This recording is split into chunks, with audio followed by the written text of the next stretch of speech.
Hello friends, कैसे हैं आप सब लोग। एम्स एमएससी बायोटेक का जो एंट्रेंस है 13th को, आप उसके लिए कुछ ऐसे क्वेश्चन प्लान अप कर रहे होंगे जो कि बहुत रिपीट होते हों और आराम से कर लिए जाएं। नॉर्मली एक बायो के स्टूडेंट्स के लिए बायो इन्फॉर्मेटिक्स और बायो स्टैटिस्टिक्स जो होती है वो जनरली एलियन सब्जेक्ट्स की तरह होते हैं। बट क्या आप बिलीव करेंगे कि इनमें जो क्वेश्चंस होते हैं वो बड़े ही स्पेसिफिक होते हैं और डोमेन स्पेसिफिक क्वेश्चंस पूछे जाते हैं जिनको आप बड़े आराम से कर सकते हैं और अपने नंबर सिक्योर कर सकते हैं। ऐसे ही कुछ टॉपिक्स को कंटेंट वाइज हमने एक्सप्लेन किया है और जो भी क्वेश्चंस रिप्रेजेंटेटिव पूछे गए हैं पिछले कुछ सालों में उनको हमने यहाँ पे मेंशन किया है। तो आप दोनों टॉपिक्स को ध्यान से करिएगा। जो भी आपके डाउट्स हैं उसके लिए आप कमेंट कर सकते हैं और हम आपको एक्सप्लेन कर देंगे। नंबर नहीं छोड़ के आने हैं। बायोस्टेट्स की जहां तक बात आती है, बच्चे अक्सर इसको मैथ्स से कंफ्यूज कर लेते हैं। मैथ्स के मुकाबले बायोस्टेट्स जो है वो आपकी जो कैलकुलेशंस है, जो अंडरस्टैंडिंग है सब्जेक्ट्स की, डेटा पॉइंट्स की, उसको आसान बनाता है। तो इसमें कुछ फॉर्मूले होते हैं और बेसिकली उन फॉर्मूलेज को कहां अप्लाई करना है, कैसे अप्लाई करना है, वहां पे अक्सर बच्चा जो है कंफ्यूज हो जाता है। तो हम आपको कुछ बेसिक टर्मिनोलॉजीज की जो जानकारी है वो देंगे और फिर कौन सा फॉर्मूला कब अप्लाई करना है वो भी आपको बता देंगे। इसके रिप्रेजेंटेटिव क्वेश्चंस को एक बार देख लेना, आपकी तैयारी बायोस्टैट्स की पूरी हो जाएगी। ज्यादा मेहनत करने की इसमें जरूरत पड़ेगी नहीं आपको। जहां तक क्वेश्चंस की बात है वो इन 7 टॉपिक्स के राउंड एंड राउंड आएंगे आपको बायोस्टैट्स में। या तो आपको सेंट्रल टेंडेंसी का कोई क्वेश्चन पूछ लेगा, या फिर आपको प्रोबेबिलिटी का क्वेश्चंस आ जाएंगे, हाइपोथेसिस टेस्टिंग यानी नल हाइपोथेसिस जैसे कुछ टेस्ट आ जाएंगे, या फिर आपको कोरिलेशन और रिग्रेशंस के क्वेश्चंस आ जाएंगे, measures of dispersion, normal distribution या statistical test like T test या अनोवा या काई स्क्वायर टेस्ट जैसे कुछ टेस्ट आ जाएंगे जो कि आपके डेटा पॉइंट्स को वेरीफाई करने के लिए यूज होते हैं। हर पॉइंट को, हर कंटेंट को, हर टॉपिक को हम अच्छे से डिस्कस करेंगे और उनको फिर क्वेश्चंस के माध्यम से हम एक्सप्लेन भी करेंगे। जहां तक अगर आपको स्टेट्स की बात करनी है तो आपको कुछ बेसिक टर्मिनोलॉजी से रूबरू होना जरूरी है। पॉपुलेशन जो होती है वो एंटायर सेट ऑफ इंडिविजुअल होता है। यानी आप अगर कहीं पे कुछ पर्टिकुलर चीज को स्टडी करना चाह रहे हैं तो किन लोगों के अंदर स्टडी करोगे, वो पॉपुलेशन जो है वो पॉपुलेशन कहलाएगी और उसका जो भाग आपने स्टडी करने के लिए यूज किया वो आपके सैंपल कहलाएंगे। अगर आपको इस पॉपुलेशन के अंदर किसी भी पैरामीटर को स्टडी करना है या किसी भी चीज को स्टडी करना है, जैसे आप बीपी ही स्टडी करना चाहते हो या आप एज स्टडी करना चाहते हो, वेट स्टडी करना चाहते हो, वो पैरामीटर हो जाएगा और उसका जो डेटा पॉइंट आएंगे वो स्टेट्स में आ जाएंगे। कितने वो डेटा वेरिएबल हैं उसको हम बोलेंगे, यानी कितना वेरी कर रहे हैं एक दूसरे से, कितनी डिफरेंट वैल्यूज आप ऑब्टेन कर रहे हैं वो वेरिएबल होगी, जो कि दो तरह की हो सकती है, क्वालिटेटिव और क्वांटिटेटिव। यानी कि ऐसी डेटा जो कि आप क्या कर सकते हो, आप रिप्रेजेंट कर सकते हो पर क्वांटिफाई नहीं कर सकते, वो क्वालिटेटिव है। और क्वांटिटेटिव में आ जाएगा जहां पर एक यूनिक वैल्यू आप ऑब्जर्व करोगे। जो भी आपका डेटा पॉइंट्स आएंगे उनको आप ऑब्जर्वेशन बोलते हो और डेटा का मतलब होता है आपका कलेक्शन ऑफ ऑब्जर्वेशन। यानी कि जो, अगर मान लीजिए आपने एक इंसान का वेट ले लिया तो वो तो आपकी ऑब्जर्वेशन हो गई ना, और आपने बहुत सारे इंसानों का जब डेटा एक साथ रखोगे या ऑब्जर्वेशन एक साथ रखोगे तो उसे डेटा बोलेंगे। कभी कभी क्या होता है कि आप 10 लोगों में से किसी भी रैंडम इंसान के पास जाके उसका डेटा ले लेते हो तो वो रैंडम सैंपलिंग कहलाती है। ये तो हो गई बेसिक टर्मिनोलॉजीज। जहां तक आप जब डेटा कलेक्शन पे जाते हो तो वो कई तरीके के डेटा होते हैं। जैसे मान लीजिए आप एक ऐसा डेटा पॉइंट्स ले रहे हो जिसमें आपस में कोई एक रिलेशन नहीं है, सब कुछ बड़े रैंडमली अरेंज्ड है। तो ऐसे कैटेगरीज जिसमें कि कोई इंट्रिंसिक ऑर्डर ना हो उसको हम नॉमिनल डेटा कहते हैं। जबकि अगर उसमें कोई एक नेचुरल ऑर्डर हो, यानी एक सीक्वेंस फॉलो हो रहा हो, तो उसको हम ऑर्डिनल डेटा बोलते हैं। अगर उस डेटा की कोई एक स्पेसिफिक वैल्यूज हो, ठीक है, यानी 1 2 5 8 10 जो भी है वो स्पेसिफिक वैल्यू हो, काउंटेबल वैल्यू हो, उसको हम डिस्क्रीट डेटा कहते हैं। जबकि अगर बाई चांस एक रेंज ऑफ डेटा मिले तो उसको हम कॉन्टिन्यूअस डेटा पॉइंट्स बोलते हैं। रेशियो में अगर आपका कोई भी चीज जीरो से स्टार्ट हो सकती हो, जैसे कि आप अगर एक रेंज ले रहे हो उसमें जीरो वैल्यू भी हो, डेफिनेट वैल्यू हो, तो यानी कि उसको हम बोलेंगे रेशियो या फिर ट्रू जीरो वैल्यूज। तो यानी कि ये कुछ डेटा की जो कैटेगरीज हैं जिसको हमें समझना चाहिए कि किस तरीके के डेटा होते हैं। जनरली आपको इसमें से एक क्वेश्चन आने के चांसेस होते हैं। जहां तक आप सेंट्रल टेंडेंसी की बात करते हैं तो अभी हम टॉपिक देख रहे थे कि हमें सेंट्रल टेंडेंसी को डिफाइन करना है। तो उसमें जो 3 वर्ड हैं, मीन, मीडियन और मोड, इस पे बहुत क्वेश्चन आए हुए हैं। आपके पास अगर मान लीजिए 5 डेटा सेट्स हैं, 5 वैल्यूज हैं, लेट अस से हम कहते हैं 1 2 3 4 5, ये आपके पास 5 नंबर्स हैं, इनका आप एवरेज कर लीजिए, 1 2 3 4 5 को जोड़िए और उसको 5 से डिवाइड कर दीजिए, तो आपके पास आ गया मीन, जो कि एक बेल शेप कर्व में एवरेज वैल्यू होती है। मीडियन जो है उसमें क्या करेंगे, आप बीच का नंबर लेंगे, तो यानी कि 1 2 इस साइड से, 4 और 5 दूसरी तरफ से, बीच की वैल्यू क्या है, बीच की वैल्यू है आपकी 3, तो 3 जो होगा वो आपका मीडियन हो जाएगा। कभी कभी ऐसा भी तो हो सकता है ना कि आपके पास 1 2 3 4 5 6 यानी एक इवन डेटा आ जाए, तब उस केसेस में आप क्या करेंगे, आप जो दो बीच के हैं उनका एवरेज ले लेंगे, यानी कि 3.5। ठीक है, तो अगर आपके पास इवन डेटा सेट्स हैं तो उनके जो दो मिडिल वैल्यूज हैं उनका एवरेज लेंगे, वो मीडियन कहलाएगा। और अगर आपके पास ऑड नंबर डेटा सेट्स हैं तो जो मिडिल वैल्यू है वो मीडियन कहलाएगी। मोड क्या होता है, आपके पास जिस भी डेटा सेट्स में जो सबसे ज्यादा रिपीट नंबर कर रहा है, लेट अस से हम 5 डेटा सेट लेते हैं 1 2 3 3 5, तो इसमें कौन सी वैल्यू है जो रिपीट हुई है, 3 3 दो बार आई है, वो आपकी क्या हो जाएगी, मोड हो जाएगी। तो आपको ये चीज समझनी होगी कि मीन क्या होता है, average of all the data sets, median क्या होता है, जो मिडिल पॉइंट्स होता है, और मोड क्या होता है, जो सबसे ज्यादा अकर कर रहा है, फ्रिक्वेंटली अकरिंग वैल्यू। अब आते हैं एवरेजेस पे। तीन तरीके के एवरेजेस होते हैं, अर्थमेटिक मीन, ज्योमेट्रिक मीन और हार्मोनिक मीन। अर्थमेटिक मीन क्या है, अर्थमेटिक मीन तो अभी यही था जो हमने बात करी थी, एवरेज लेना।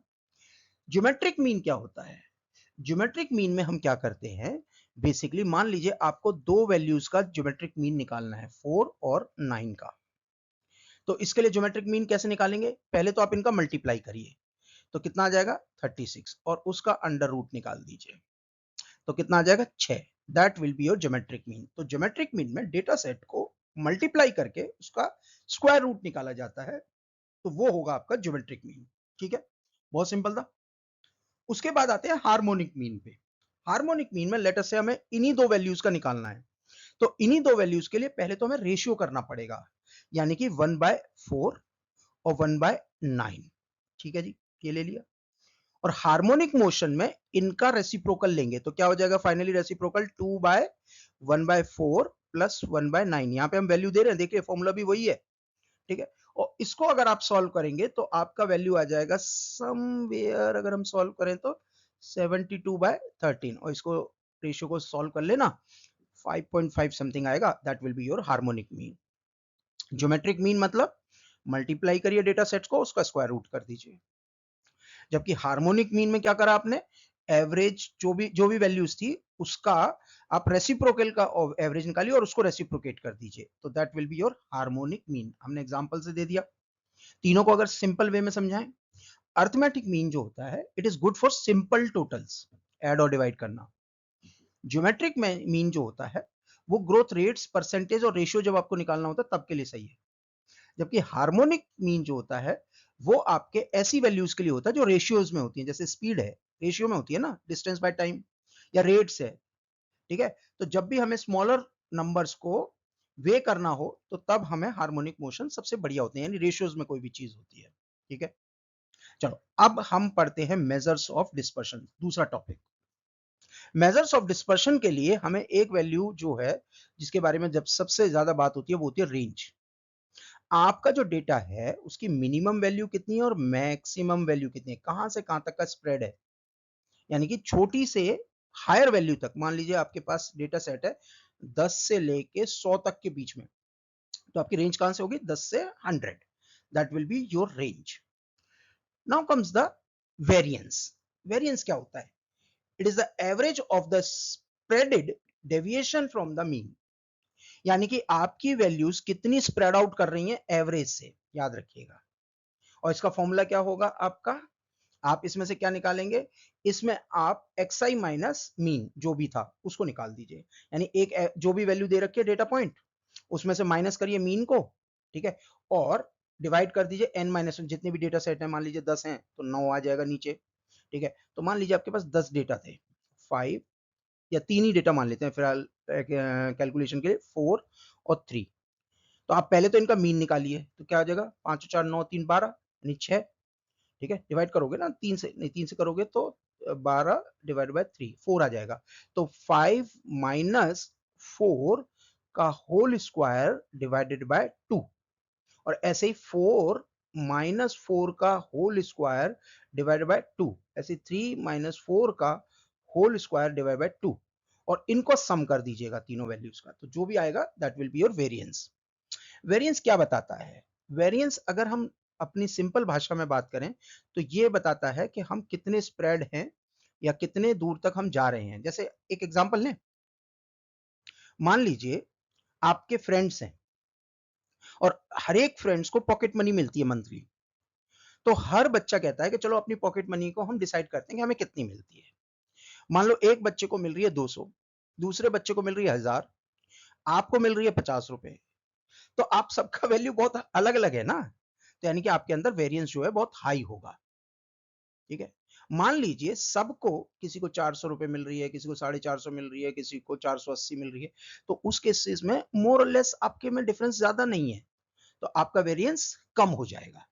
तो वेरिएंस बेसिकली हमें बताता है कंसिस्टेंसी वर्सेस फ्लक्चुएशन, किसी भी डेटा में कितनी कंसिस्टेंसी और कितना फ्लक्चुएट हो रहे हो, आप में कितना स्प्रेड है, आपके डेटा पॉइंट्स में कितनी वैल्यू डिफरिंग है, that is variance. Now comes the एक और वैल्यू होती है कोवेरिएंस। कोवेरिएंस और समझ लीजिए, जो कोवेरिएंस का मतलब होता है जब आप दो वेरिएबल को साथ साथ चेंज करते हो, ठीक है, तो उनमें कितना चेंज आता है। जैसे फॉर एग्जांपल हम एक डेली लाइफ के एग्जांपल से बोलें कि जितने घंटे आप पढ़ोगे और उतने ही ज्यादा आपके मार्क्स आ रहे हैं, तो आप कहोगे कोवेरिएंस हो रहा है, पॉजिटिव है कोवेरिएंस। यानी एक वैल्यू जैसे जैसे चेंज हो रही है वैसे वैसे दूसरी वैल्यू भी चेंज हो रही है, समझे? तो दैट इज कॉल्ड कोवेरिएंस। तो वेरिएंस और कोवेरिएंस को समझिए। Now comes the third topic, standard deviation. Standard deviation के अगर फॉर्मूले के वाइज बात करें तो it is the square root of variance. तो आप जो वेरिएंस यहाँ पे निकाला उसका स्क्वायर रूट निकाल दीजिए, ठीक है, वो होगा आपका स्टैंडर्ड डेविएशन, और ये बताता है कि हमारा एवरेज स्प्रेड कितना है। यानी कि अगर डेली लाइफ के बाद हम सभी में आपको ना डेली लाइफ के एग्जांपल्स देंगे जिससे कि आपको बायोस्टैट थोड़ी सी आसान लगने लग जाए। डेली लाइफ का एक एग्जांपल लें, मान लीजिए आप अपने क्लास में बात करते हैं कि हमारी क्लास में लेटर से 10 बच्चे हैं और एवरेज हाइट जो है आपकी क्लास की 160 सेंटीमीटर है, ठीक है, मोटा मोटा आप कह सकते हैं कि 5.5 है। तो स्टैंडर्ड डेविएशन जो है अगर आपका 2 सेंटीमीटर है तो मोस्टली बच्चे किस हाइट के होंगे? आपने कहा कि हमारी जो हाइट है वो 160 है और प्लस माइनस 2 है, तो बच्चे जो हैं मिनिमम आपके 158 सेंटीमीटर से शुरू होकर 162 सेंटीमीटर तक होंगे। तो ये जो प्लस माइनस है ना, यही कहलाता है स्टैंडर्ड डेविएशन। यानी कि आपके जो क्लास के स्टूडेंट्स हैं उसमें कितना वेरिएशंस है।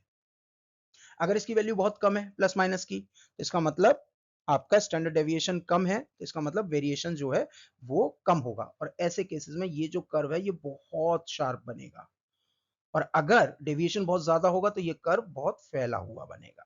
That is how standard deviation. तो स्टैंडर्ड डेविएशन ये बताता है अगर स्टैंडर्ड डेविएशन की वैल्यू कम आ रही है तो इमीडिएटली दिमाग में आ जाएगा कि जो डेटा पॉइंट्स हैं उनमें ज्यादा डिफरेंस नहीं है, ठीक है।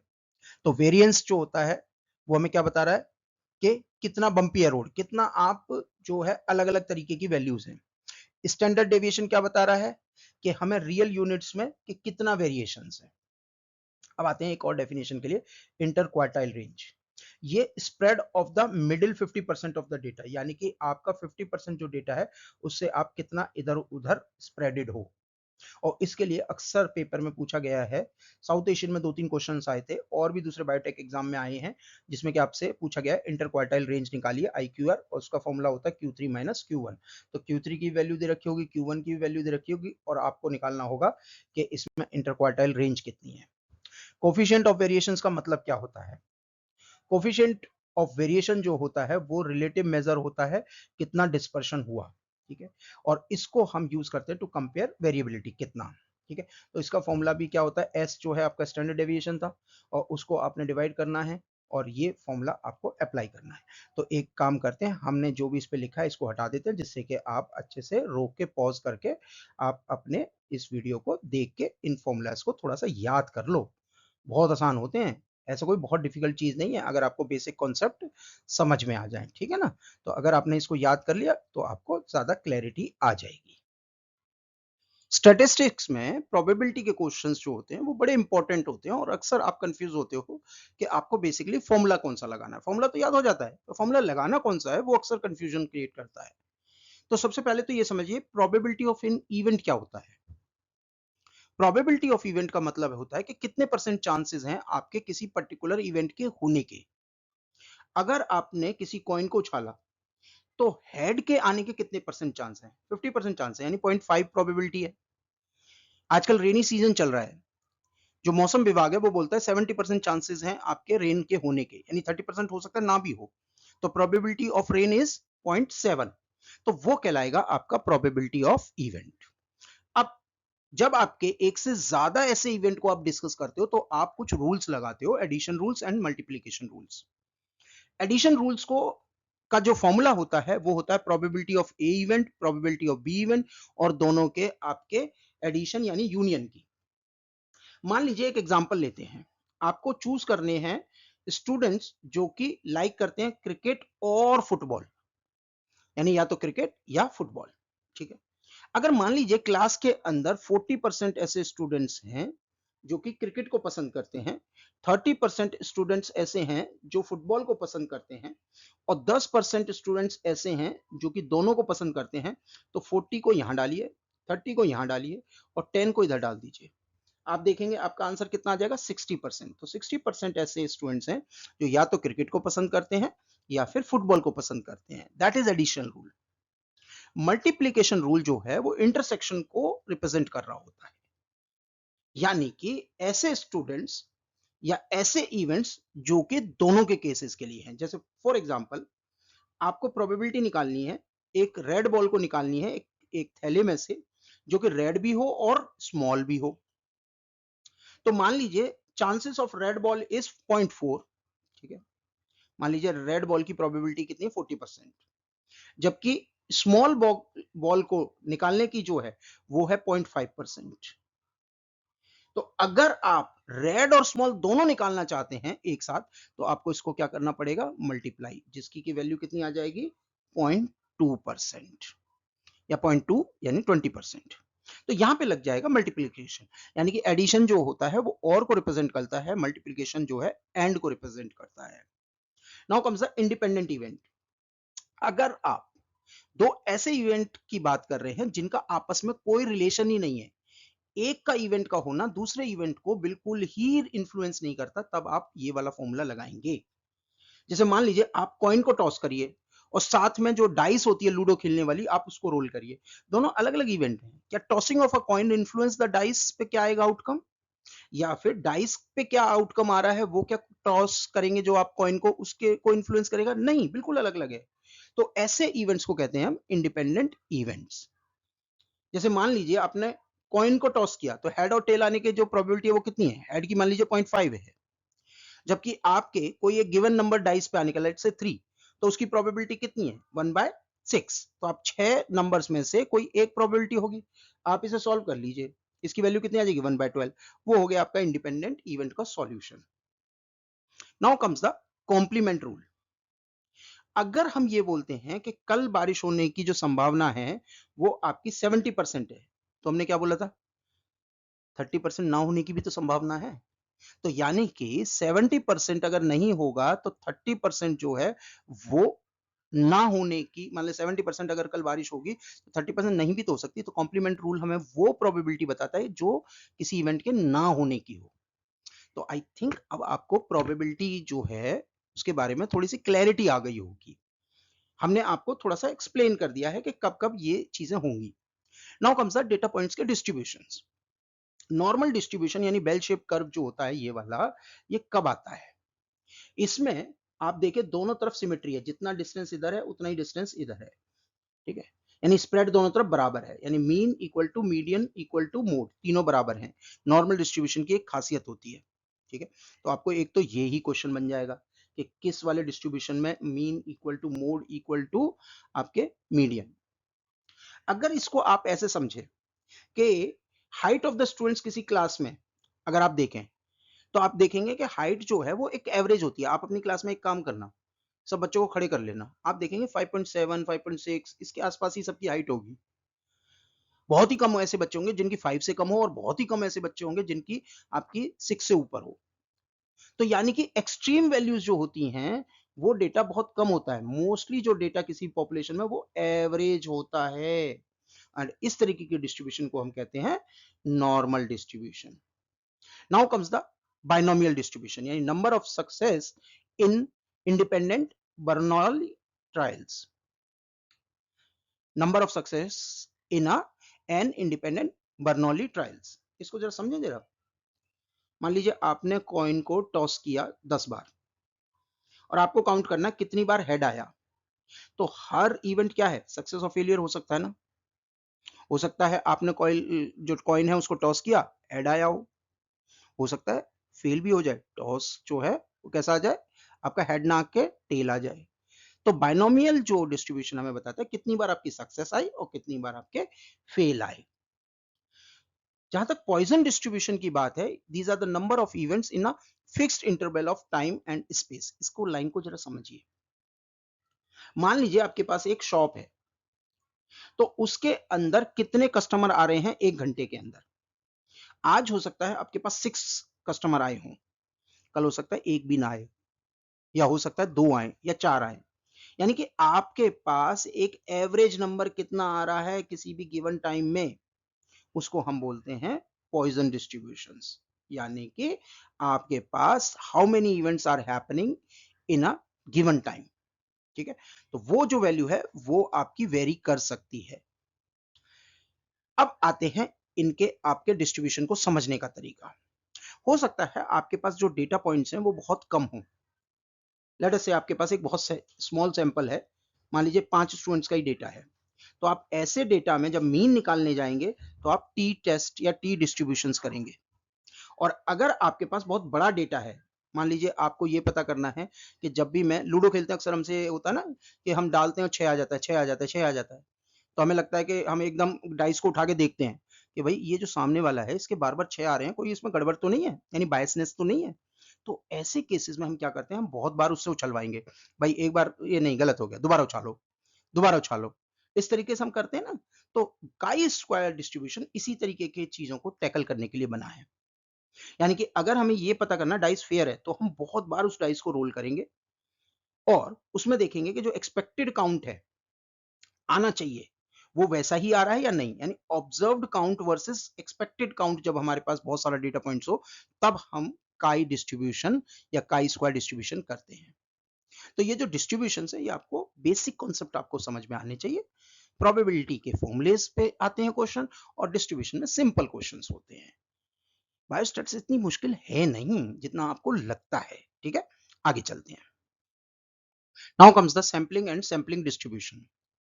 जब भी हम एक पॉपुलेशन साइज में किसी डेटा को कलेक्ट करते हैं और उसका डिस्ट्रीब्यूशन देखते हैं, पर याद रखिएगा नॉर्मलाइज होना चाहिए, यानी कि सेम बैकग्राउंड होना चाहिए, सेम चीजें होनी चाहिए, बाकी सब केवल आप जो वेरिएबल स्टडी कर रहे हैं ना वही होना चाहिए। मान लीजिए आपको किसी का बीपी चेक करना है, सेम एज लेना, सेम वेट लेना कोशिश करना, ठीक है, और तब बीपी नापो, तब आप बीपी का पैटर्न देख सकते हो। ऐसा नहीं कि एक इंसान आपने ले लिया 10 साल का और एक ले लिया 50 साल का और फिर बोल रहे हो बीपी में चेंजेस है, तो वहां तो गलत होगा ना। तो आपको नॉर्मलाइज सैंपल लेने, तो उसको हम कहते हैं सैम्पलिंग डिस्ट्रीब्यूशन। और कितना एरर आ रहा है यानी कितना डिफरेंस आ रहा है, तो उसको हम बोलेंगे स्टैंडर्ड एरर। और अगर आपने अलग अलग एरर्स निकाल लिए और उनका मीन निकालोगे तो उससे बोलेंगे स्टैंडर्ड एरर ऑफ मीन। इससे हम ये कहते हैं कि अगर हमने एक लार्ज डिसेंट पॉपुलेशन को स्टडी किया है, 30 से ज्यादा लोगों को मान लीजिए, तो नॉर्मली हम देखेंगे जो एवरेज आएगा वो एक नॉर्मल डिस्ट्रीब्यूशन शो करेगा। यानी जो एक्सट्रीम वैल्यू है वो बहुत कम होंगी, एवरेज वैल्यू ज्यादा मिलेंगी। तो ये सैंपलिंग में आपका एक पैटर्न दिखता है। Now comes the hypothesis testing. Hypothesis जो होती है वो क्या होती है, एक प्रपोजिशन होता है जिसको आपको प्रूव करना होता है विद एविडेंसेस। ठीक है, नल हाइपोथेसिस क्या होती है, एच नॉट क्या होती है। नल हाइपोथेसिस एक तरह का स्टैटिस्टिकल टूल है या एक प्रपोजिशन है जो ये कहता है कि सब चीजें नॉर्मल हैं, अनचेंज्ड हैं, आप लाइए एविडेंस मुझे ये चीज को बदलने के लिए। आप ये मान के चलते हो कि हर चीज जो है ना नॉर्मल रहती है। अगर आप एविडेंस देते हो कि नहीं इसका इफेक्ट पड़ रहा है, तभी मैं इसको डिस्प्रूव करूंगा। एक एग्जांपल दें। मान लीजिए हम ये कहते हैं कि जो एक्स्ट्रा ट्यूशंस हम लगवा देते हैं उससे मार्क्स इंप्रूव नहीं हो रहे। आप नॉर्मल अपने घर में पढ़िए, मैं ट्यूशन लगवा भी देता हूं तो आपके मार्क्स इंप्रूव नहीं होंगे, मेरा ये सोच है।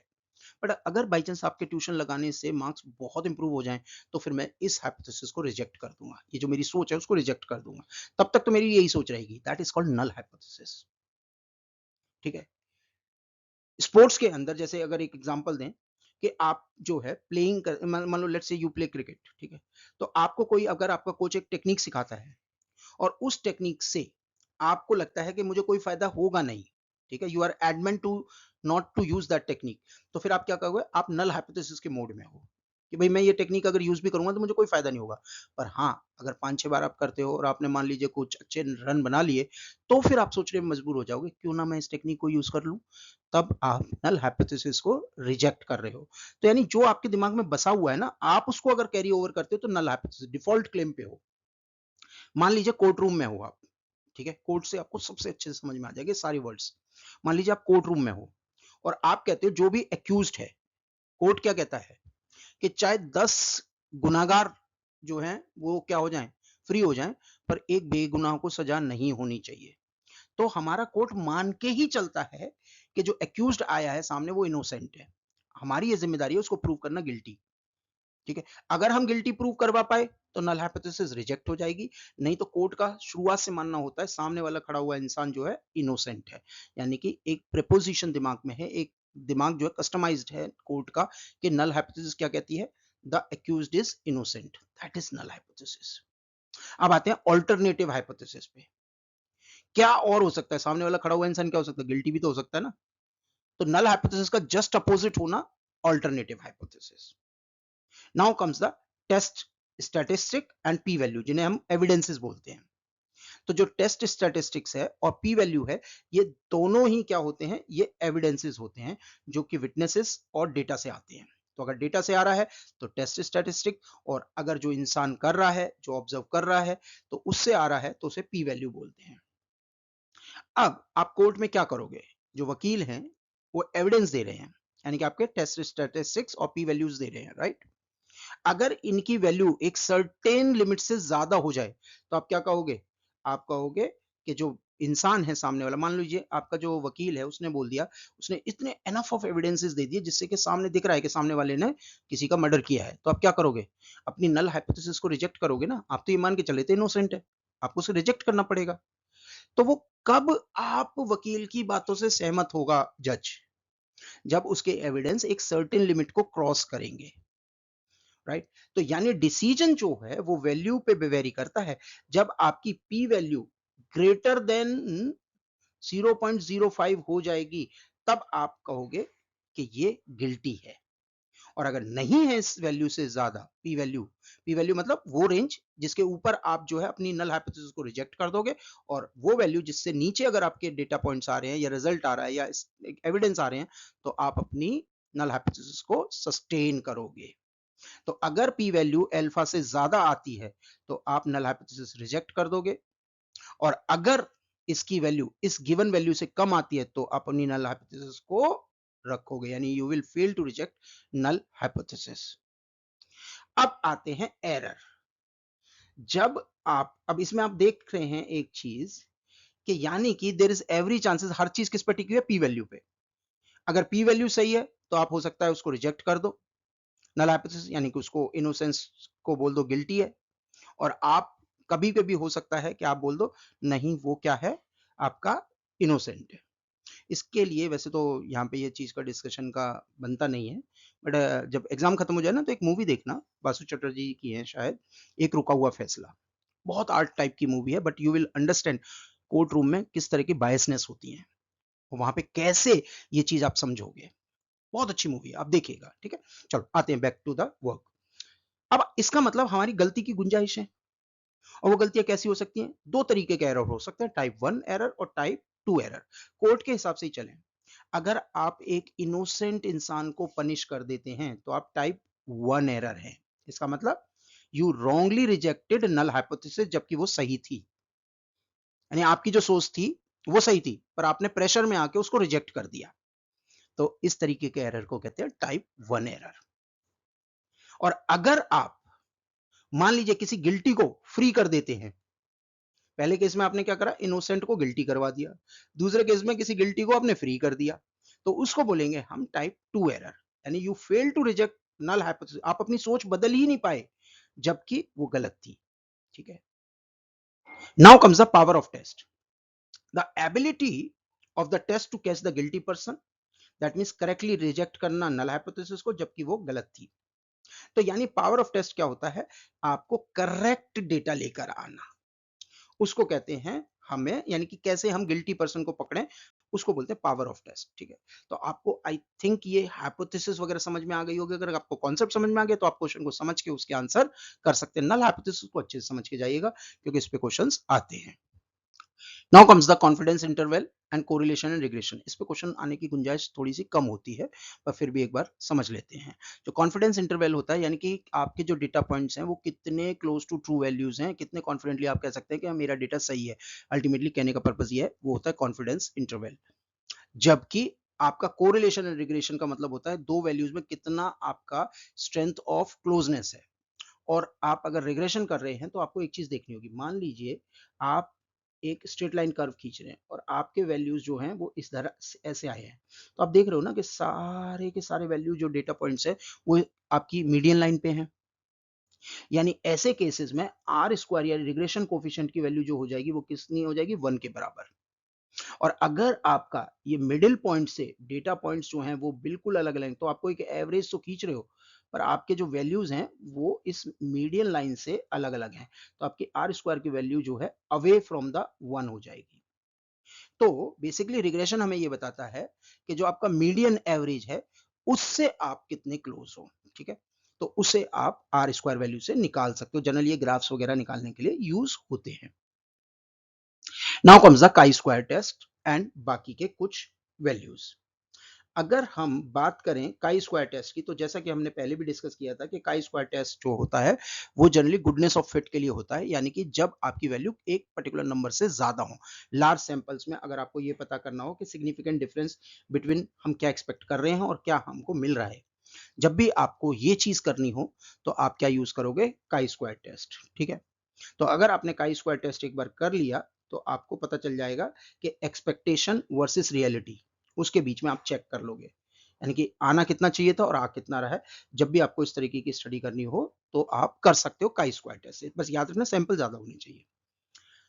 अब एक और टर्म है जो कि कहीं ना कहीं पूछ ली जाती है, अनोवा, यानी एनालिसिस ऑफ वेरिएंस। एनोवा जो होता है इसको यूज करते हैं हम जब हम कंपेयर करना चाहते हैं average of more than two groups at the same time. जैसे मान लीजिए कि आप जो है ये पता करना चाहते हैं कि 3 लोग आपके सामने बैठे हैं, उनकी पिज्जा की प्रेफरेंस क्या है या उनका खाने का प्रेफरेंस क्या है। तो आप क्या करेंगे, तीनों दोस्तों से पता करेंगे कि उनका जो पिज्जा खाने की प्रेफरेंस है वो चीज पिज्जा खाते हैं, वेजी खाते हैं, पेपरोनी खाते हैं, यानी किस तरीके की। अगर उन सबका अलग अलग प्रेफरेंस है तो आप कहोगे कि एक पिज्जा जो है वो एक पर्टिकुलर बंदा खाता है, तब एनोवा लग जाएगा।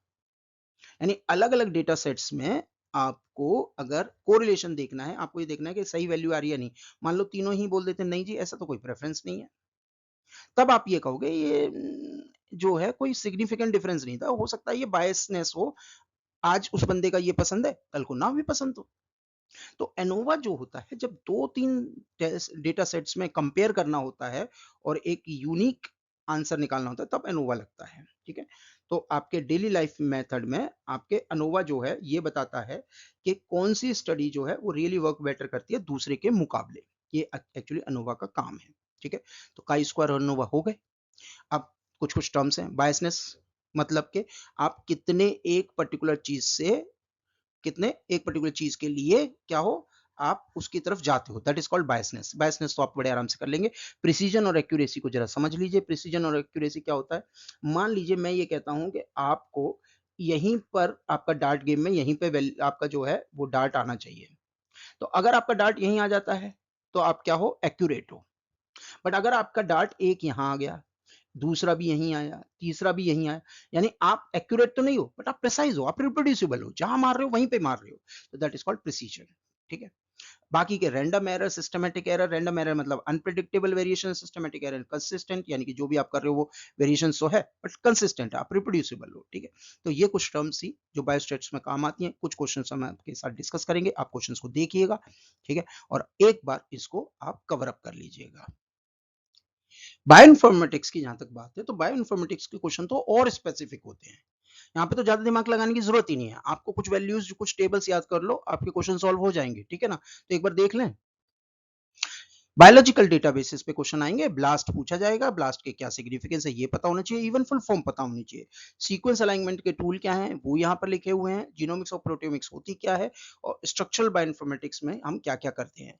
कभी कभी फाइलोजेनेटिक एनालिसिस यानी कि रिलेशन हमें जब करते हैं ना, कि बायोमोलिक्यूल्स के बेसिस पे कोई जो ग्रुप्स हैं या कोई स्पीशीज हैं कितना क्लोज है एंड ऑल, तो वो सब भी बायोइन्फॉर्मेटिक्स में पूछा जाता है। पर बेसिकली जो क्वेश्चंस हैं वो बहुत ज्यादा रिपीट हुए हैं बायोटेक के अंदर, या तो डेटाबेसिस पे आए हैं, या सीक्वेंस अलाइनमेंट पे आए हैं, या ब्लास्ट पे पूछे गए हैं। जीनोमिक्स और प्रोटियोमिक्स को हम कवर कर लेंगे आपके दूसरे किसी वीडियो में, ठीक है। और स्ट्रक्चरल बायोइन्फॉर्मेटिक्स पे ज्यादा क्वेश्चंस नहीं आते हैं। तो आप ये 3 टॉपिक कर लीजिए, आपको सिर्फ टेबल याद करनी है और कुछ ज्यादा याद नहीं करना, सिर्फ टेबल याद करके जाइए, आपका काम हो जाएगा। और पीवीआईक्यू जरूर देख लेना एक बार। बायोइन्फॉर्मेटिक्स में जो डेटाबेसेस हैं उनमें एक तो है जेनबैंक एनसीबीआई का, ये एक इंपॉर्टेंट डेटाबेस है जीन बैंक के लिए, जीन्स को पता करने के लिए, सीक्वेंस को पता करने के लिए, ठीक है ना। फिर आपका यूरोपियन न्यूक्लियोटाइड जो आर्काइव है, डीडीबीजे है, आपका रेफसेक है, और इनफैक्ट एक होता है आईएनएसडीसी, जो कि आपके जापान, यूरोपियन यूनियन और आपका जेन बैंक, इन तीनों से एक कंपोजिट रिपोजिटरी है। यहाँ पे सब लिखा हुआ है कौन सा डेटा बैंक किसके लिए यूज होता है। तो आप बस जस्ट इसको कर लीजिएगा, पीवाईक्यू जरूर लगा के जाना, उससे आपको एक बेटर आइडिया लग जाएगा कि एक्चुअली पूछे क्या जाते हैं। ये सारे डेटाबेस जो हैं वो न्यूक्लिक एसिड्स के हैं। प्रोटीन की जहां तक बात है, तो प्रोटीन के डेटाबेस जो है उनमें यूनिप्रोट आ जाता है, पीडीबी आ जाता है, स्विस मॉडल पूछा गया है, और पीफार्म पूछा गया। पीफार्म एक बार हमने देखा था किसी बायोटेक के एग्जाम में, पूछा गया था कि पीफार्म होता है या नहीं। तो ये पीफार्म का मतलब होता है प्रोटीन फैमिलीज। तो जब इनके निकालने हो आपको प्रोटीन सीक्वेंस डेटाबेस, तो ये 4 याद कर लीजिए। बस आपको सिर्फ क्या याद करने हैं, इनके डेटाबेस कौन से हैं, प्रोटीन के लिए कौन से डेटाबेस हैं, और न्यूक्लिक एसिड के लिए कौन से डेटाबेस हैं। अगर आपको प्रोटीन के सीक्वेंस या उससे जो 3D स्ट्रक्चर्स होते हैं उनके बारे में कंपेयर करना है, तो अगेन यूनिप्रोट है, आपका पीडीबी है, स्विस मॉडल है, पीफार्म है, वही सेम। तो आपको कुछ नहीं करना, प्रोटीन के डेटाबेस ही 4, और आपके न्यूक्लिक एसिड के वो पिछली वाली में जो फर्स्ट स्लाइड थी वो, ठीक है। जहां तक जीन एक्सप्रेशन और ओमिक्स यानी प्रोटियोमिक्स, ट्रांसक्रिप्टोमिक्स, इस तरह के मेटाबोलोमिक्स, इन सब की स्टडी अगर आपको करनी है तो उसके डेटाबेस होते हैं जियो, अरे एक्सप्रेस, टीसीजीए या जीटी, ठीक है। किस किस काम के लिए है वो ज्यादा अगर आप ना भी करें तो भी चलेगा, बट आपको जस्ट डेटाबेस याद करने के कौन सा किसके लिए। टेबल का आपका जो लेफ्ट हैंड कॉर्नर है वो याद कर लो, आपका फर्स्ट टाइटल याद करो कि किसके लिए डेटाबेस ढूंढ रहे हो, और आपका लेफ्ट की ये जो टेबल है ये याद करो, बस आपका काम हो जाएगा। जीनोम और ऑर्गेनिज्म के डेटाबेस स्पेसिफिक चाहिए तो एनसेम्बल है, यूसीएससी है, एनसीबीआई है, और कैग है, ठीक है। जहां तक बायोइन्फॉर्मेटिक्स के टूल की है, तो यहां से आपको फुल फॉर्म मिलेंगे, फुल फॉर्म को आपको याद करके जाना है। जैसे कि आपका ब्लास्ट की पूछी गई है, बहुत बार पूछी गई है, ब्लास्ट की फुल फॉर्म क्या होती है, या मल्टीपल सीक्वेंस अलाइनमेंट के लिए हम क्या यूज करते हैं, तो ये सब पूछे गए। मेगा किस लिए यूज हुआ है, एक्सपेसी किस लिए यूज हुआ है, तो ये कुछ कुछ क्वेश्चंस आए हैं। स्विस मॉडल एक बार पूछा गया था, ठीक है ना। तो ये आपको फुल फॉर्म याद कर लीजिए, आपका काम बन जाएगा। आपको ये लिंक विंक याद करने की जरूरत नहीं चाहिएगी। पीवाईक्यू देख लोगे ना, तो हम बार बार पीवाईक्यू पे क्यों एम्फेसाइज कर रहे हैं कि पीवाईक्यू आप एक बार देख लोगे तो आपको ऑलरेडी पता चल जाएगा किस तरीके के क्वेश्चंस आते हैं। ज्यादा क्वेश्चंस आते भी नहीं है इसमें, एक ही क्वेश्चन शायद आपको मिलेगा। नाउ स्ट्रक्चरल बायोइन्फॉर्मेटिक्स टूल्स हैं, पाइमोल है, काइमेरा है, ये सब पे क्वेश्चन वैसे तो नहीं आए हैं, पर फिर भी देख लो एक बार, आपके काम में ही आएंगे। Now comes the pathways. Pathways पे आपके क्वेश्चंस नहीं पूछे गए हैं अगेन, बट आपके पास अगर नॉलेज है तो बेटर ही होगा। रिएक्टोम जो होता है वो रिएक्शन, बायोकेमिकल रिएक्शंस उनके लिए होता है। बायोसेक जो होता है वो अगेन पाथवे या जीनोम कलेक्शन डेटा के लिए होता है। प्रोटीन प्रोटीन इंटरेक्शन अगर पता करना है तो स्ट्रिंग होगा आपका, या नेटवर्क जो आपके मेटाबोलोमिक्स में होते हैं उनको विजुलाइज करना है तो साइटोस्केप होगा, ठीक है। जहां तक एआई रिलेटेड टूल्स है बायोइन्फॉर्मेटिक्स के लिए, इस पर तो क्वेश्चन अभी बिल्कुल भी नहीं आए हैं लिटरली स्पीकिंग, ठीक है। तो आने के पर जिस तरीके से एआई का एकदम सडनली पिछले 1-1.5 साल में बहुत ज्यादा इम्पैक्ट पड़ा है, तो एक बार देख लेना, हो सकता है आपको AI tools in drug discovery कोई पूछ ले, ठीक है। तो बायोइन्फॉर्मेटिक्स में सिलेक्टिव क्वेश्चंस हैं, अगेन एक बार फिर से हो सकता है आप इरिटेट हो ना, बट एक बार फिर से पीवाईक्यू देख के जाइएगा, आपका काम बन जाएगा। Now comes the success story of bioinformatics. 13 साल, $3 billion multinational project, that is human genome project, अपने टाइम से बहुत पहले खत्म हो गया था। और इसकी वजह से हमें कुछ बेसिक स्टडीज पता लगी क्या, कि ह्यूमन की जो किताब है, जो हमारी जो बेसिकली जो हमें रेगुलेट कर रही है, हमारा डीएनए, हमारा न्यूक्लियस, उसके अंदर जो डीएनए है बैठा हुआ है, उस वो कितने बेस पेयर से बना है, कौन सी जीन क्या करती है, उसके बारे में ह्यूमन जीनोम प्रोजेक्ट जो है वो एक सक्सेसफुल बायोइन्फॉर्मेटिक्स, जो आप कह सकते हैं एक एक सक्सेस है बायोइन्फॉर्मेटिक्स की। इनफैक्ट बायोइन्फॉर्मेटिक्स का जो आज का रूप हम जो देखते हैं ना, वो आया ही ह्यूमन जीनोम प्रोजेक्ट के बाद से है।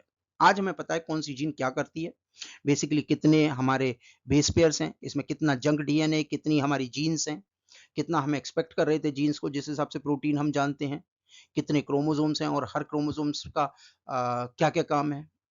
इनफैक्ट अभी जो क्रोमोसोम्स है एक रिसेंटली कवर अप हुआ है। तो ह्यूमन जीनोम प्रोजेक्ट में हम ये सब बातें करते हैं। एक बार पॉज करके आप देख लीजिएगा, यही हैं आपके बेसिकली बायोइन्फॉर्मेटिक्स और बायोस्टैटिस्टिक्स के कंटेंट। इसी पे फोकस करो, किसी भी बायोटेक एग्जाम के लिए सफिशिएंट है, इन्हीं में से क्वेश्चन बन जाएगा। अब शुरू करेंगे हम PYQ. An investigator studies into the life expectancy of 4 drug abuser and divides a sample of patients into HIV positive and HIV negative groups. What types of data does this division constitute? Nominal, ordinal, interval या ratio? एक काम करते हैं, ये जो चारों type के जो डेटा की बात हम कर रहे हैं, जिनको हम जनरली यूज करते हैं to understand whatever the information which we have collected, उनका मतलब क्या है। जो नॉमिनल डेटा होता है वो लीस्ट कॉम्प्लेक्स होता है, और ये जो भी इंफॉर्मेशन आपने गैदर करी है उसको डिफरेंट टाइप्स के कैटेगरीज में बांट देता है। नॉर्मली ये जो कैटेगरीज हैं इनके अंदर कोई क्वांटिटेटिव वैल्यू नहीं होती, बस जस्ट डिस्क्रिप्टिव वैल्यू होती है। जैसे अभी हमने किया है एचआईवी पॉजिटिव या एचआईवी नेगेटिव, कितने हैं ये अभी नहीं पता, क्या है उनकी डिटेल्स नहीं पता, जस्ट डिस्क्रिप्टिव है। ऑर्डिनल जो डेटा होता है ये इन्वॉल्व करता है collection of and categorising data, और उसके अंदर आप लगाते हो हायरार्की स्पेशली। तो नॉमिनल के मुकाबले यहां पे हायरार्की होगी ही होगी, और अगर इस हायरार्की के साथ आपका स्पेसिंग भी आ गई तो वो बन गया इंटरवल। और अगर इस स्पेसिंग के साथ साथ आपने जीरो से स्टार्ट कर दिया तो वो बन गया रेशियो डेटा। यानी कि अगर सिंपल वे में समझाएं तो नॉमिनल क्या है, नेम्स या कैटेगरी जिसमें ब्लड ग्रुप, रिलीजन, सेक्स, इस तरीके के कोई डेटा। ऑर्डिनल क्या है, रैंक्ड कैटेगरी है जिसमें आप पता कर सकते हो कि माइल्ड क्या है, मॉडरेट क्या है, सिवियर क्या है, यानी अलग अलग रैंक्स है। इंटरवल क्या है, न्यूमेरिकल स्केल है पर ट्रू जीरो नहीं है, जैसे फॉर एग्जांपल टेम्परेचर। और रेशियो क्या है, न्यूमेरिकल स्केल है पर उसमें ट्रू जीरो है, वेट, हाइट, एज। अब इस क्वेश्चन के अंदर एचआईवी पॉजिटिव और एचआईवी नेगेटिव सिंपल लेबल्स हैं, ऑर्डर नहीं है इसके अंदर। यानी कि पेशेंट को हमने क्लासिफाई किया है ग्रुप्स में। तो ये जो क्लासिफिकेशन है नॉमिनल डेटा है, क्योंकि ये कैटेगोरिकल या नॉन ऑर्डर डेटा है। ठीक है, अगर ये ऑर्डिनल होता तो रैंकिंग होनी चाहिए थी, और इंटरवल या रेशियो होता तो इसके अंदर या तो जीरो होता, या फिर अगर ये पहले वाला इंटरवल होता तो उसके अंदर जीरो बेशक नहीं होता पर रैंकिंग होनी चाहिए थी, राइट, स्पेसिंग होनी जरूरी थी। जैसे यहाँ पे कुछ भी नहीं है, तो इस क्वेश्चन का आंसर क्या होगा, ऑप्शन ए। जैसा कि आप इसमें देख सकते हैं, नॉमिनल डेटा जो होता है वो वेरिएबल्स को डिफाइन करता है कुछ पर्टिकुलर कैटेगरीज में, राइट। तो इस क्वेश्चन का आंसर है option A. A pair T test is done to identify the difference between two groups, three groups, one group before and after a treatment, three groups before and after a treatment.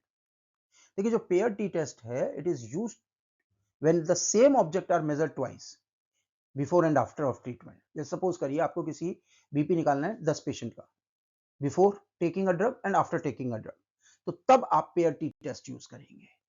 यानी कि a pair t test is used to done with one group before and after a treatment. Option C is the correct answer. The test used to compare two qualitative data sets is pair t test, unpaired t test, chi-square test या ANOVA. Qualitative test की बात हो रही है तो qualitative data जो होता है वो कैटेगोरिकली डेटा होता है, जिसमें या तो आप यस नो पता करते हो, प्रेजेंस एब्सेंस पता करते हो, जेंडर यानी मेल फीमेल पता करते हो।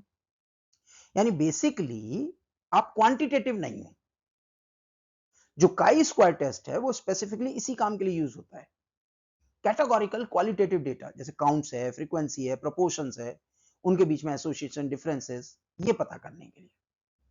पेयर टी टेस्ट वो यूज होता है क्वांटिटेटिव डेटा के लिए, जिसमें एक ही सब्जेक्ट के पहले की कंडीशन और बाद की कंडीशन निकाली जाती है। अनपेयर टी टेस्ट जो है वो कंपेयर करता है quantitative data between two groups, और दो ग्रुप से अगर ज्यादा है तो एनोवा लगा देंगे आप। यानी कि pair T test, unpair T test और एनोवा तीनों क्वांटिटेटिव डेटा के लिए हैं, जबकि काई स्क्वायर टेस्ट आपका किसके लिए है? क्वालिटेटिव डेटा के लिए। तो इस क्वेश्चन का आंसर क्या होगा? Option C. Which of the following is known as positional average?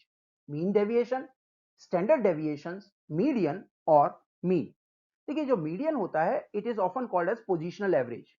It is the middle value when a data set is ordered from least to highest. एक काम करते हैं, मीन, मीडियन और मोड को एक बार वंस फॉर ऑल क्लियर कर लेते हैं, होता क्या है। सपोज आपको एक डेटा सेट दिया हुआ है, जैसे कि यहां पर दिया हुआ है, अगर आप इसका सम करके उसका एवरेज निकालते हो तो जो भी वैल्यू आएगी that will be called as mean.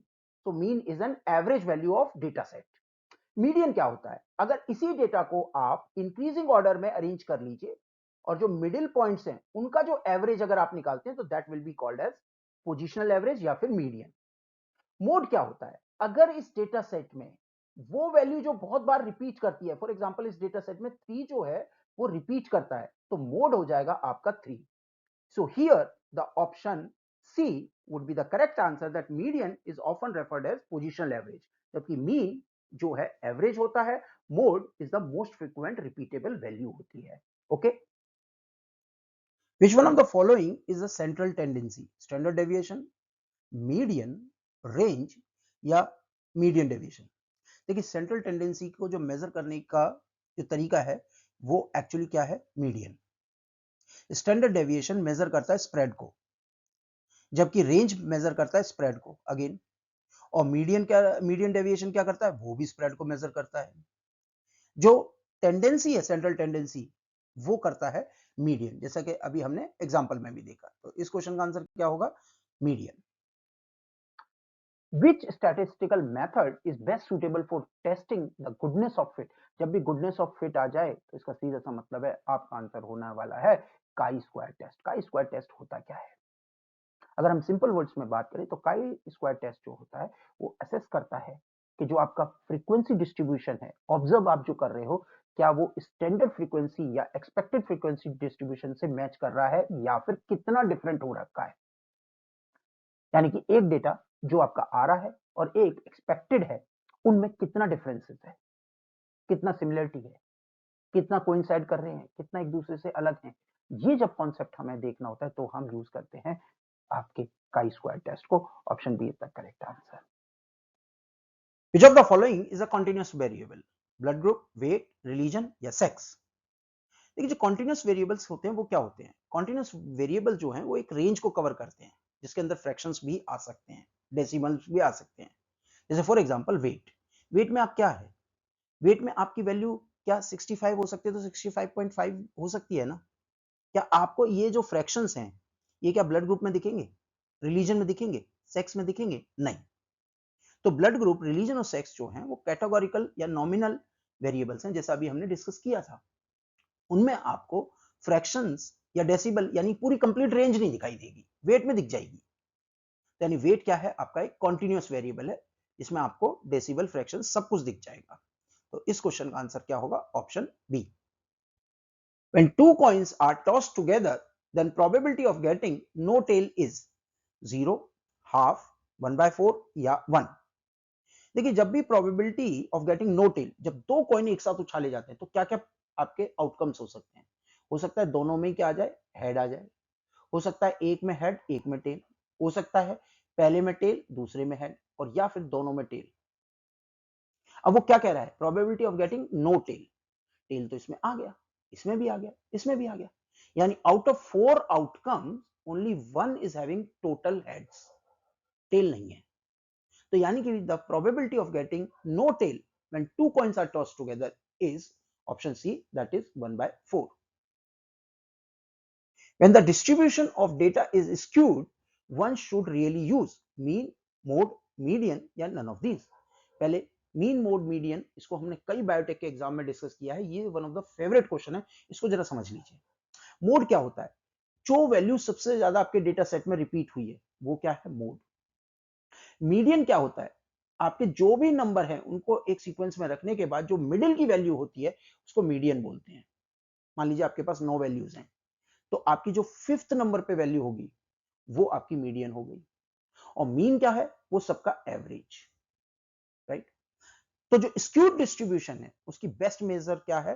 Median, because it is less affected by the extreme values, right? तो इस क्वेश्चन का आंसर क्या हो गया? Option C.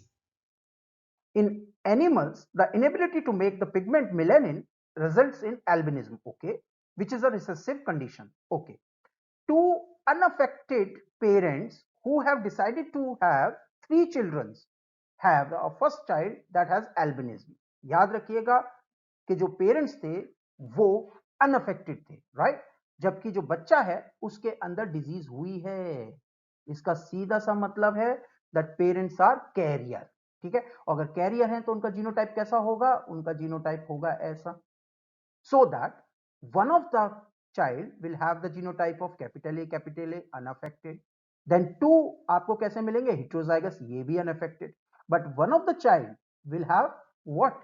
small a small a, that means albinism होगा। तो यानी heterozygous अगर पेरेंट्स हैं तो there is a chances that one out of the fourth 25% progeny will have a disease। तो ये तो हो गया आपका एक केस। चलिए अब वो कह रहे हैं कि सेकेंड और थर्ड चाइल्ड जो इंडिपेंडेंट है, इंडिपेंडेंट इंसिडेंस हैं, उनमें कितना एल्बिनिज्म होने के चांसेस है। सिंस टू जो आपके इंसिडेंस हैं वो एक दूसरे से लिंक्ड नहीं है, इंडिपेंडेंट इंसिडेंस है, तो हम कौन सा लॉ लगाएंगे प्रोबेबिलिटी का? Rule of multiplicity. यानी सेकंड चाइल्ड में प्रोबेबिलिटी कितनी है? 1/4। थर्ड चाइल्ड के लिए कितनी प्रोबेबिलिटी हो जाएगी? 1/4। दैट मीन्स मल्टीप्लाई करेंगे तो रूल ऑफ मल्टीप्लिसिटी के हिसाब से कितना आएगा answer? 1/16, option C. Which of the following is a non-parametric test? chi-square test, t-test, f-test और z-test? देखिए जो नॉन पैरामेट्रिक टेस्ट होते हैं they are useful when one or more statistical assumption are not fulfilled या फिर violated. जो Pearson chi square test है it is one of the most commonly used non parametric statistical test. तो here the option A is the correct answer. Match list 1 with list 2 item, statistical terminologies दे रखी है, उनकी definition दे रखी है, mean, median, mode and harmonic motions. एक काम करते हैं, बेस्ट इसको समझते हैं एक सिंपल से एग्जांपल से। लेट अस से आपको ये 7 रीडिंग दे रखी हैं, इसने 7 गोल किए हैं और ये कुछ रीडिंग्स आई हैं, चलो ठीक है। अगर हम इनका एवरेज निकालते हैं, यानी कि सबका टोटल कर दो और 7 से डिवाइड कर दो, तो जो भी एवरेज आएगा उसको हम हमेशा क्या बोलते हैं? मीन। यानी कि जो एवरेज होता है, the value which we get by total and then divided by the total number of events, उसको हम क्या कहते हैं? मीन। तो मीन क्या हो जाएगा? Third, the value which we get by dividing the total of all the value of various given items in a series by the total number of items। समझ में आ गया? आप इनको टोटल कर दीजिए, 7 से डिवाइड कर दीजिए, आपका 5 आ जाएगा, that is average.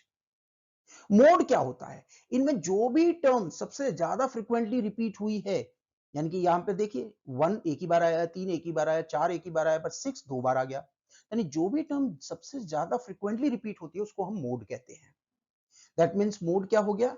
The value which is quite frequent, that means mode is the most commonly और frequently occurring value in a series. तो यानी कि बी का हो गया थर्ड एंड सी का हो गया फोर्थ। चलो देखते हैं, बी का हो गया थर्ड एंड सी का हो गया फोर्थ। बी का थर्ड किस में है? सिर्फ ऑप्शन बी में। तो आंसर तो ये होना है, आगे के और ऑप्शन भी मैच कर लेते हैं।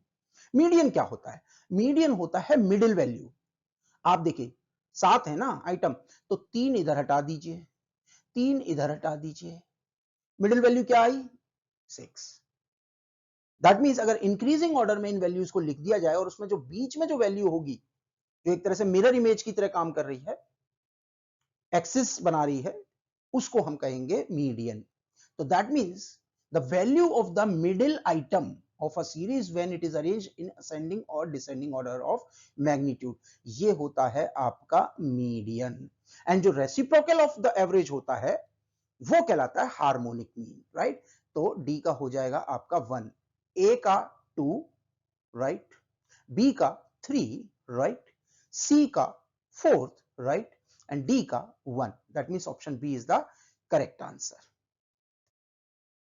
Following are the few statements with reference to biostats. Choose the statement which are incorrect. Type 2 errors are called alpha errors. Type 1 errors are called beta errors. Correct null hypothesis is rejected in beta errors, while wrong null hypothesis is accepted in alpha errors. देखिए, चलिए एक एक करके इसको समझते हैं. पहले हम फोकस करते हैं टाइप 1 एरर्स को.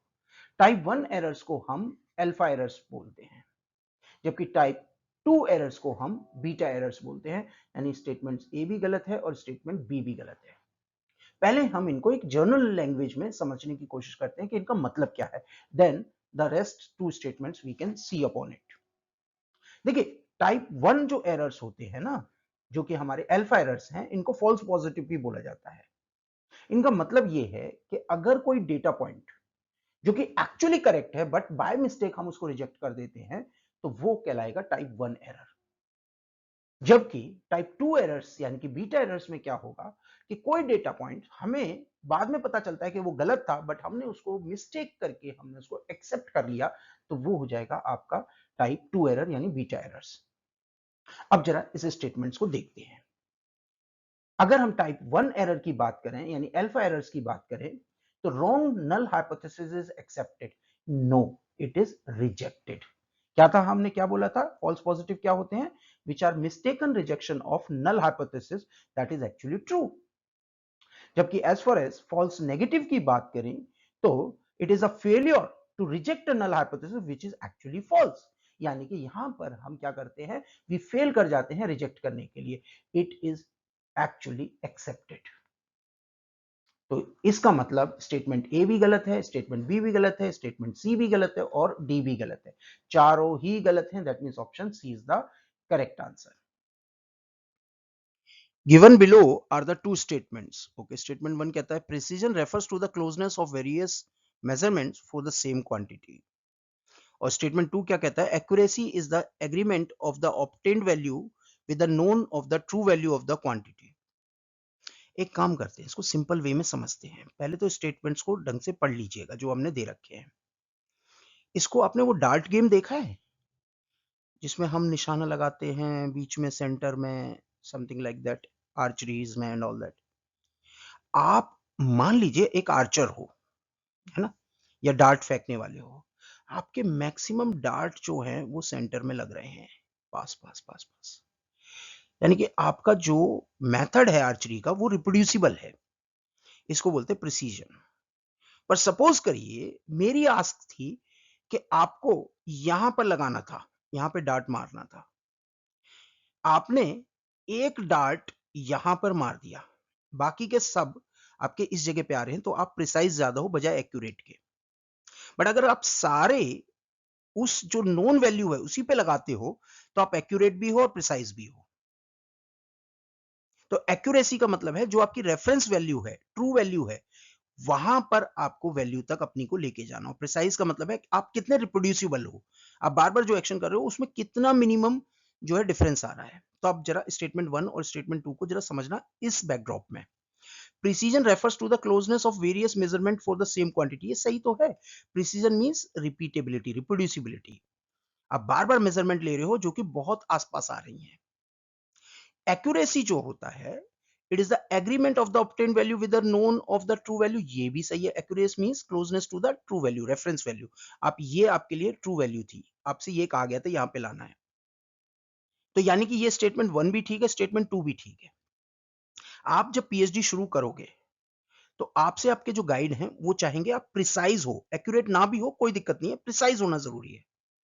और आपका पीएचडी का जो टेन्योर है पूरे, उसमें आप प्रिसीजन से एक्यूरेसी की तरफ जाते हो actually. So this is what precision to accuracy is all about. आपको शुरुआत में उम्मीद की जाती है कि आप गलत भी कर रहे हो पर वो गलतियां रिपीट होनी चाहिए. I mean what we mean is कि आप अगर एक वैल्यू जो ऑनेस्टली आनी चाहिए थी आप उससे कम भी ला रहे हो, पर वो वैल्यू में रिपीटेबिलिटी होनी चाहिए. ऐसा ना हो कि आज कुछ और परसों कुछ और. और आप पीएचडी के दौरान 5 साल में क्या सीखते हो कि जो एग्जैक्ट वैल्यू आनी चाहिए थी उसके कितने क्लोज जाते हो। तो आपके experiment by the time as you do more and more experiment during PhD you become more accurate and precise. Starting में आप प्रिसाइज होते हो। तो इस क्वेश्चन का आंसर क्या हो जाएगा? Option A. There are 30 boys and 60 girls in a class. If the average age of a boys is 12 years and average age of the girls is 10 years, तो average age class की कितनी होगी? देखिए total as कितनी है boys की? आपकी 30 boys हैं टोटल, और एवरेज एज कितनी थी? 12, तो टोटल एज कितनी होगी? 360। ऐसे ही गर्ल्स की निकालेंगे तो वो कितनी आ जाएगी? 600। टोटल स्टूडेंट कितने हैं? 90। तो टोटल एज कितनी हो गई आपकी? 960। ये इन दोनों को जोड़ दिया ना हमने, 960। और टोटल स्टूडेंट कितने थे? 90। तो एवरेज निकाल लीजिए जो क्या आएगी 10.66 ईयर्स, यानी ऑप्शन आपका B has to be the correct answer. For x greater than 0, if variable takes discrete values, that is x plus 4, x minus 3.5, x minus 2.5, x minus 3, x minus 2, x plus 0.5 and x minus 0.5, x plus 5, तो इसमें हमें value of the median निकालनी है। Median निकालने के पहले आपको values को असेंडिंग ऑर्डर में अरेंज करना होता है। तो आपने जब अरेंज कर लिया तो इसमें जो मिडिल वैल्यू होती है, अगर ऑड वैल्यूज हो, ऑड नंबर्स ऑफ वैल्यूज हो तो जो मिडिल वैल्यू, और अगर इवन नंबर हो, जैसे यहाँ पर 8 वैल्यूज दे रखी है, तो आप क्या करेंगे? जो फोर्थ और फिफ्थ टर्म है उनका एवरेज निकाल देंगे, वो आ जाएगा आपका मीडियन, जो कि निकल के आएगा क्या? x minus 1.25। That means option A. What is the input sequence format in BLAST? BLAST क्या होता है? Basic local alignment search tool. और इसके अंदर कौन सा फॉर्मेट यूज किया जाता है? इसके अंदर यूज करते हैं हम फास्टा। फास्टा फॉर्मेट जो है वो क्या है? बेसिकली फास्टा का मतलब होता है फास्ट ऑल, यानी कि इसके अंदर अमाइनो एसिड सीक्वेंस या न्यूक्लियोटाइड सीक्वेंस जो है वो डाला जाता है टेक्स्ट बेस्ड सीक्वेंस में। आपने एबीसीडी जैसे लिखते हैं ना, वैसे ही कुछ कुछ सीक्वेंस, और इसको यूज करा जाता है टू रैपिड अमाइनो एसिड या न्यूक्लियोटाइड सीक्वेंस अलाइनमेंट के लिए। जहां तक जीन बैंक की बात है, तो जीन बैंक किस लिए यूज होता है? ये एक न्यूक्लियोटाइड सीक्वेंस डेटाबेस है जो एनसीबीआई मेंटेन करती है। एम्बल जो है वो यूरोपियन मॉलिक्यूलर बायोलॉजी लेबोरेटरी है, ये एक न्यूक्लियोटाइड का डेटाबेस है। जबकि पीआईआर है, ये एक प्रोटीन इंफॉर्मेशन रिसोर्स डेटाबेस है। तो जीन बैंक, एम्बल, पीआईआर ये डेटाबेस है, जबकि फास्टा एक तरह का आपका क्या है? सीक्वेंस फॉर्मेट है जो ब्लास्ट करने के टाइम पे यूज होगा। तो इस क्वेश्चन का आंसर है option C. Thank you for watching this video. अगर आपको हमारा कंटेंट पसंद आया please subscribe us and hit the bell icon, जिससे आने वाले हर वीडियो के नोटिफिकेशन आपको मिलते रहें। Thank you very much.